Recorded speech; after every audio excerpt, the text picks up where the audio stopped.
Tu te demandes peut-être pourquoi, malgré toutes ces soirées épicées, ces voyages improvisés, cette vie pleine de piments que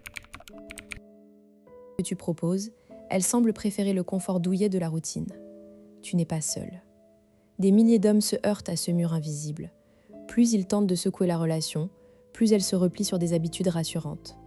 Et toi, tu te sens rejeté, incompris, comme si ton offre de passion était une menace. Pourtant, la science a une explication, et cette explication pourrait bien changer ta manière de voir les choses. Prépare-toi à remettre en question tout ce que l'on t'a dit sur la séduction et le couple. Parce que la vérité est contre-intuitive. Sa préférence pour la routine n'est pas un rejet de toi, mais un signal de sécurité. Et si tu sais le décoder, tu peux transformer cette sécurité en une passion plus profonde que n'importe quel feu d'artifice.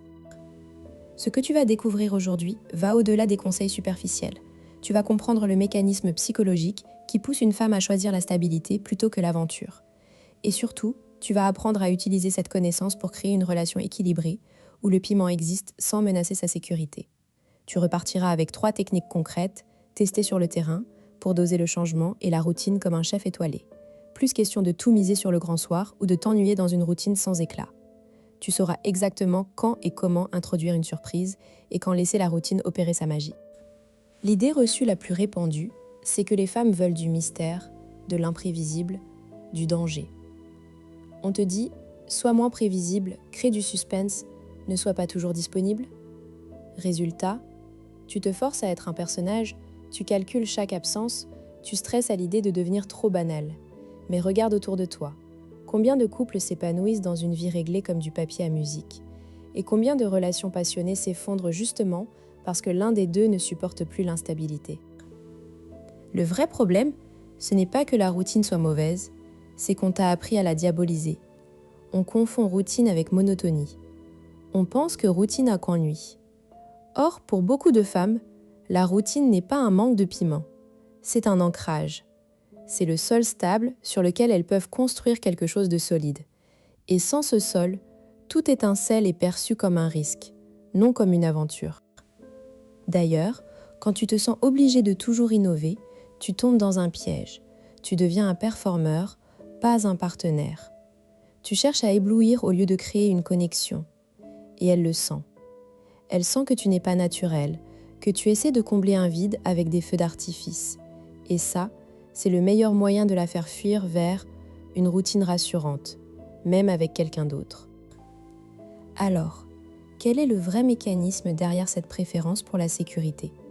Pour le comprendre, il faut se tourner vers les travaux de Laura Carstensen, professeure à Stanford, et sa théorie de la sélectivité socio-émotionnelle. En résumé, plus nous vieillissons, plus nous privilégions les objectifs émotionnels significatifs et la sécurité affective. Mais ce n'est pas qu'une question d'âge, c'est aussi une question de perception du temps et des ressources. Concrètement, face à une relation potentielle, le cerveau féminin évalue 2 choses.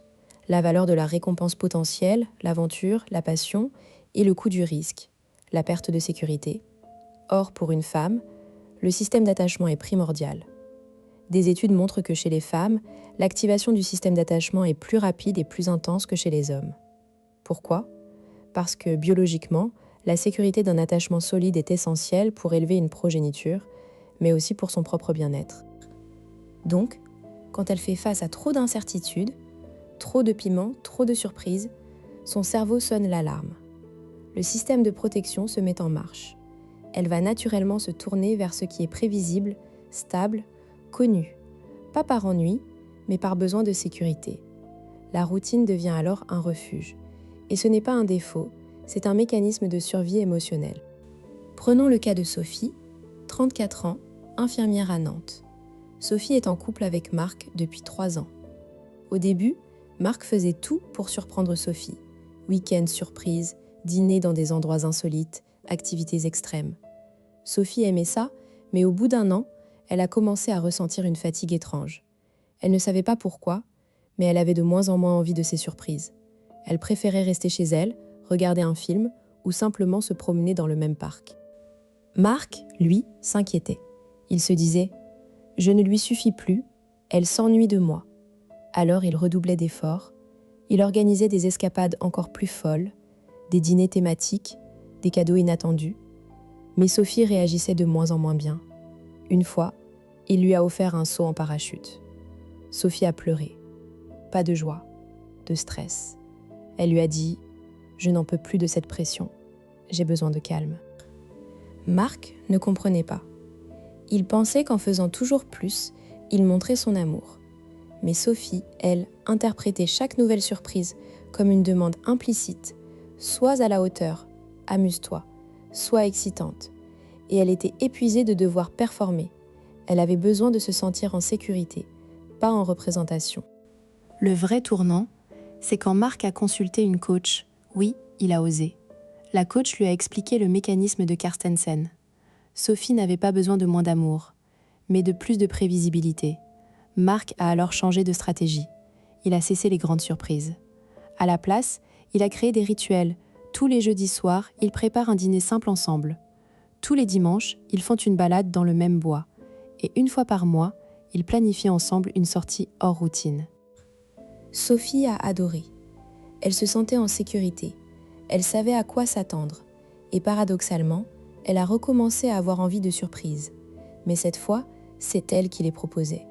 Un jour, elle a réservé une nuit dans un hôtel insolite, sans le dire à Marc. Pour lui, c'était un retournement de situation génial. Il avait simplement posé le cadre sécurisé et elle pouvait librement y ajouter du piment, sans pression. D'ailleurs, un détail important, Sophie a avoué que dans son ancienne relation, son ex était hyper prévisible, mais pas de la bonne façon. Il était ennuyeux, jamais d'initiative. Elle s'était ennuyée et avait rompu. Donc ce n'est pas la routine en elle-même qu'elle fuyait, mais l'absence de connexion. Marc, en créant une routine partagée et choisie, a réintroduit de la connexion. Et cette connexion était le vrai carburant de la passion. Comment appliquer tout ça à ta propre vie ? Commence par observer ta partenaire ou la femme que tu fréquentes. Est-ce qu'elle semble fatiguée après tes surprises ? Est-ce qu'elle préfère annuler des sorties pour rester chez elle ? Est-ce qu'elle insiste pour que vous ayez des habitudes ? Ce sont des indices qu'elle cherche plus de sécurité, pas moins de passion. Ensuite, diagnostique ton propre comportement. Es-tu dans le toujours plus ? Est-ce que tu compenses un manque de présence par des effets spéciaux ? Si oui, arrête. Propose-lui une semaine où rien n'est prévu, sauf des moments de qualité. Observe sa réaction. Si elle semble soulagée, c'est que tu touchais juste. Si elle s'ennuie, alors tu peux réintroduire des surprises, mais sur son tempo. Enfin, n'oublie pas que la sécurité n'est pas l'ennemi de la passion. C'est son socle. Une maison ne peut pas avoir de toit sans fondation. La routine, c'est le confort du connu. La surprise, c'est le plaisir de la découverte. Les deux sont nécessaires. Les conséquences de cette compréhension sont énormes. D'abord, tu arrêtes de te mettre la pression pour être un showman permanent. Tu respires, tu te détends. Et paradoxalement, tu deviens plus attirant parce que tu es authentique. Ensuite, tu construis une relation plus solide. Les couples qui durent ne sont pas ceux qui ont le plus de piment, mais ceux qui ont su créer un équilibre entre sécurité et nouveauté. Si tu ignores ce mécanisme, tu risques de reproduire les erreurs de Marc, l'épuisement, l'incompréhension, la frustration. Pire, tu pourrais pousser une femme à te quitter pour quelqu'un de plus stable, ou au contraire, à sombrer dans une routine sans joie, parce qu'elle n'ose plus rien proposer. Mais si tu comprends, tu deviens le partenaire idéal. Celui qui sait offrir un port d'attache et un voilier pour partir à l'aventure, quand elle en a envie. Passons aux techniques concrètes. Voici la première. La technique du contraste programmé. Le principe est simple. Au lieu de multiplier les surprises aléatoires, tu établis un rythme. Par exemple, 2 semaines de routine douce, soirée film, dîner fait maison, balade, puis 1 semaine où tu introduis une surprise, mais toujours prévenue à l'avance. Samedi prochain, j'aimerais qu'on teste ce nouveau restaurant, dis-moi si ça te dit. Tu laisses le choix, tu ne l'imposes pas. Cette technique fonctionne parce qu'elle combine prévisibilité, le rythme et nouveauté contrôlée. Tu respectes son besoin de sécurité tout en introduisant du piment. Et toi, tu ne te fatigues pas à inventer chaque semaine. Tu doses, exactement comme un jardinier qui arrose régulièrement, mais pas trop. Deuxième technique, le rituel de connexion quotidien. Choisis un moment de la journée, même 5 minutes, où vous vous retrouvez sans téléphone, sans distraction. Le matin autour d'un café ou le soir avant de dormir. Le contenu n'a pas d'importance. L'important, c'est que ce soit systématique. Ce rituel crée un sentiment de sécurité immense. Et c'est dans ce cadre que les surprises deviennent des bonus, pas des nécessités.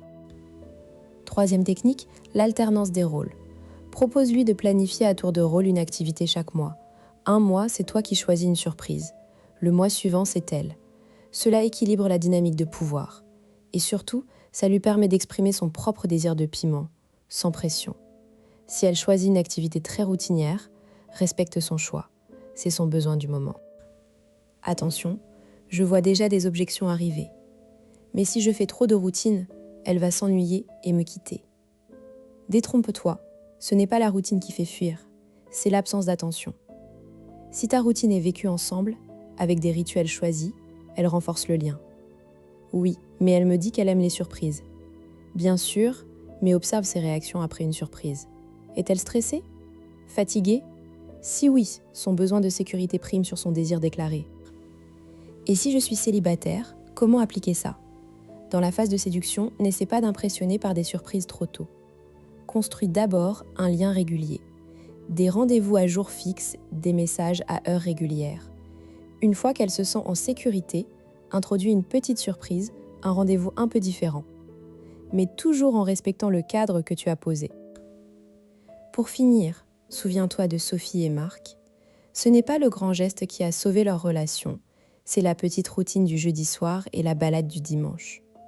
La sécurité est le terreau de la passion. Si tu veux du piment, assure-toi d'abord qu'elle a un foyer. Et ce foyer, c'est toi qui le construis, avec des briques de prévisibilité, de présence, de constance. Alors, si tu veux vraiment comprendre pourquoi elle préfère la routine au piment, arrête de voir la routine comme un ennemi.